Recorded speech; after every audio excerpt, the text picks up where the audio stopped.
And today I'm going to be reviewing Batman Begins. I'm going to review the Dark Knight trilogy since the Batman comes out not that far away. And I can't wait to see it. So, yes, let's talk about Batman Begins. Now, this came out after Batman was dealing with a lot of not really the best reception. After Batman and Robin, it didn't get a lot of love, and then it was then passed on to Christopher Nolan from like the Batman movies didn't really have like what tone those original movies had. Like, first it was dark and gritty, but then Joel Schumacher came in and it's just like, hey, why does it have to be so dark? And then he made it campy. And then Christopher Nolan came in and now made this trilogy where it really understands the character of Batman. And that's what I really like about this movie. This movie came out in 2005, and I was probably only a few months old when this movie came out. And it opens beautifully.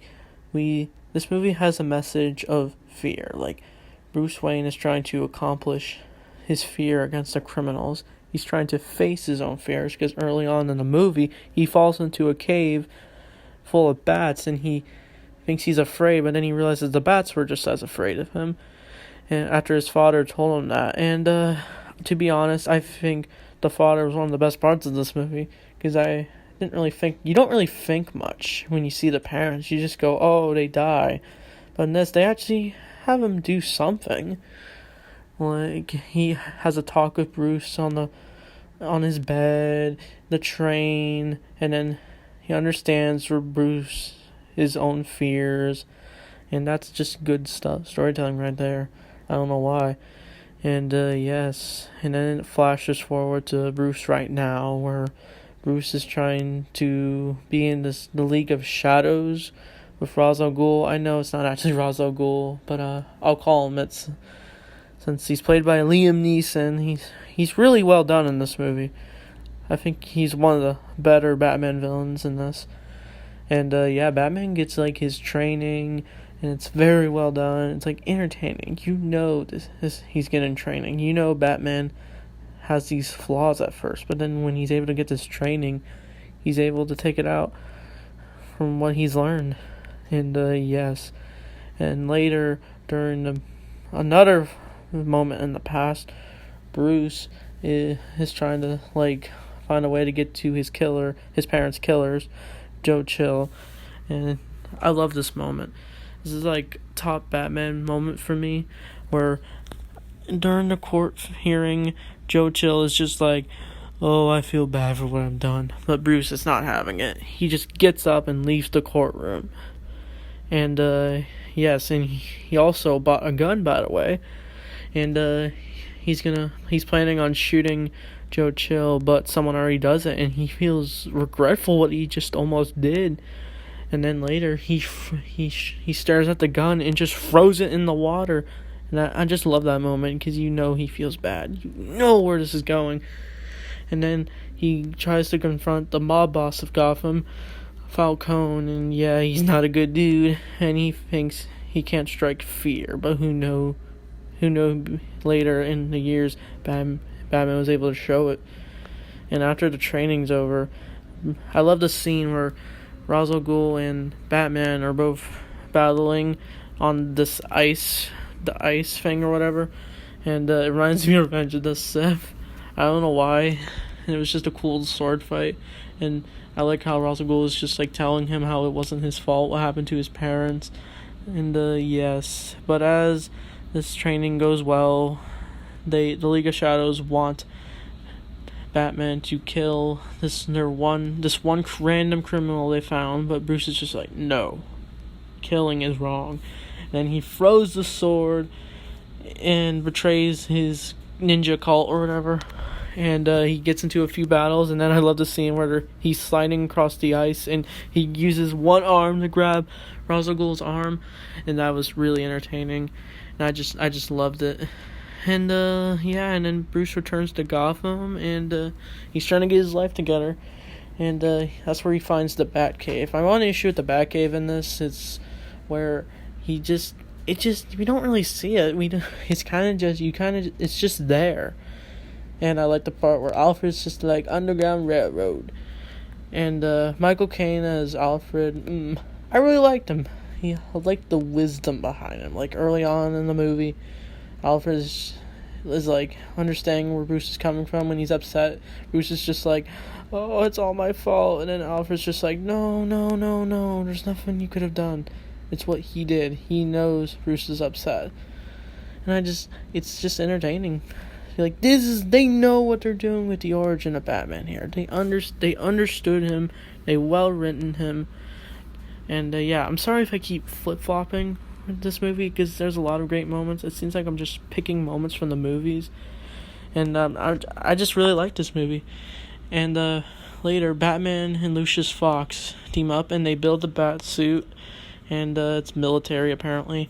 And, they find the bat tank. People will probably call it the Batmobile, but honestly, it's a tank. And I like the part where Bruce is just like, does it come in black? And then later, as he's Batman now, he sneaks to the criminals where Falcone is, and he takes out all the criminals. I just like where he's scaring all of them, and he easily defeats them. And then Falcone is like, what the hell are you? And then the legendary moment, my favorite moment in the entire movie, is where Batman simply picks him up and just goes, and then just smacks him in the head. And then later it just shows him on the building, and he's just staring off into the sky, and it's beautifully shot.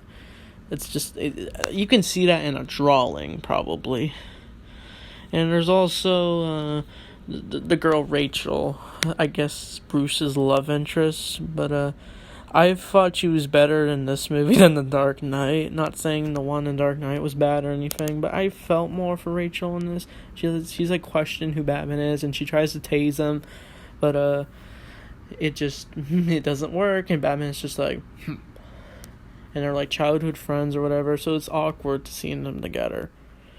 And as this is all going on, the villain Scarecrow is planning to pursue Gotham by gassing the whole city. And I realized this is like the first appearance I've ever seen Scarecrow in a Batman movie. And yeah, you never really think Scarecrow could be in a Batman movie, since we're so commonly seeing Joker or Penguin or Two-Face or whatever. And it looks like we're going to be seeing these villains in the Batman movie. I don't know about Joker. I haven't seen the movie yet, but like I said. But yes, I just really love this movie. I wish we could have saw more from Scarecrow. I felt like the fear toxin was really well done. We see Batman looking like a demon. And yeah, Scarecrow's terrified. And Batman gets caught on fire, and that was interesting. And like, there's this big car chase. I'm not really into big car chases. And Batman just uses the tank, and I like where the cop is just like, we're pursuing a tank. And then Batman just drives all the way back to the Batcave after he realizes Rachel's been poisoned with the fear toxin. And as this all happens, Batman is ready for his birthday, apparently. I love the part where everyone's happy. They're saying happy birthday to Bruce, and Bruce is just like, hello. And then Alfred's just like, it was a Bruce Wayne's guest. And, yeah. And then, as this is all going on, some random lady walks up to Batman and goes, hello, Bruce, I want you to meet Mr. Ra's al Ghul. And then, it's Liam Neeson's character. I know his name is Dakar, but, And then, literally, as this is going on, Batman just, literally is just starts to become a jerk to his guest at Wayne Manor, and just tells him, he goes, get the heck out of here. He only did it just because the villains are there, and yeah. And Batman then later gets his house destroyed, and Batman's just like, what have I done? I ruined my father's legacy. Then later, Batman just gears up, gets ready to take down the villains, and yeah, he takes down Scarecrow. He then finally gets to the final showdown of the movie, Ra's al Ghul, and the part where Batman is just like, I won't kill you, but I don't have to save you. It's technically murder. Batman killed Ra's al Ghul in this movie, since he just let him die. He didn't save him. but it's up for debate. And then Batman saves the city from the Scarecrow toxins or whatever. And I like the end part where Bruce is just slowly building his house back together. And the newspaper says that he's gone crazy. And he didn't. and then Commissioner Gordon gives Batman the bat signal. And by the way, Commissioner Gordon, Gary Oldman, you did great as Commissioner Gordon. I think I really felt Gary Oldman's portrayal as Jim Gordon. I wasn't really too into the ones from the older movies. That Jim Gordon was fine. But Gary Oldman, I just felt more for him. And yeah. And then we get to see a Joker card, and Batman's just like, let's go find him. And then Batman swings around the city, and then boom, the movie ends. And that's Batman Begins. A really great movie. It understands the origin of Batman with a great cast, fun action, exciting story, and good villains. And yeah, I'd probably rate this movie like, why not? 9 out of 10. Or maybe, I feel like I just had a few issues. Like, I didn't really care for Scarecrow in the movie, and there was some confusing stuff about it. But other than that, it's just a great origin story. I don't really see many people talk about Batman Begins because they want to talk about The Dark Knight. But that's all I gotta say about Batman Begins. I'm definitely gonna review the other Dark Knight trilogy movies. But thanks for watching, and I'll see you guys next time.